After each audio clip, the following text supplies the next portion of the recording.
up tonight, we're tracking our fire watch as flames continue ripping through parts of southern Oregon. Now, here's the very latest information for you. We checked within the past half hour. Right now, the Bootleg Fire has burned nearly 400,000 acres. And this just in, the fire is now 40% contained.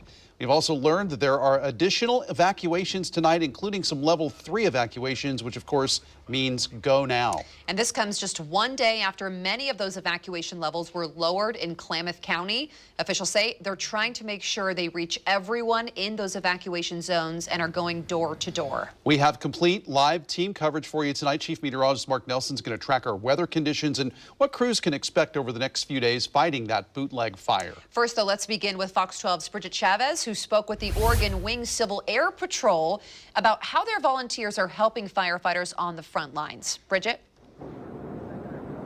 Yeah, the Oregon Wing Civil Air Patrol usually helps post-disaster, but right now they have several volunteers on the ground working as radio operators because in these remote areas, there's no other way to communicate. The Oregon Wing Civil Air Patrol volunteers aren't strangers to natural disasters, but they typically are called in after, not during.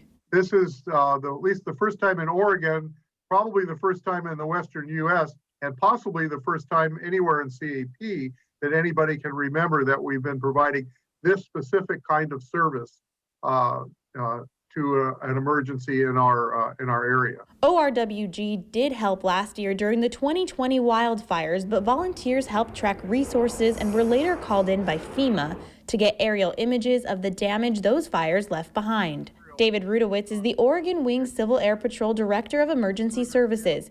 He says they have 7 volunteers on the ground working as radio operators. They provide the link to the firefighters in the field. They take requests for resources.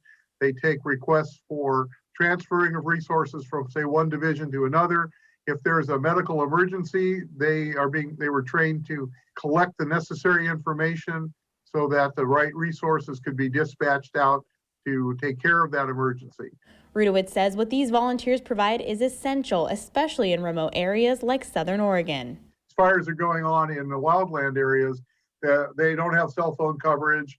They don't have any other kind of means of communicating other than via radio.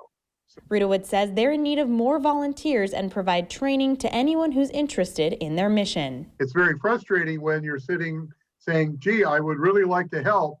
What can I do? They volunteer to do emergency services because they want to help people.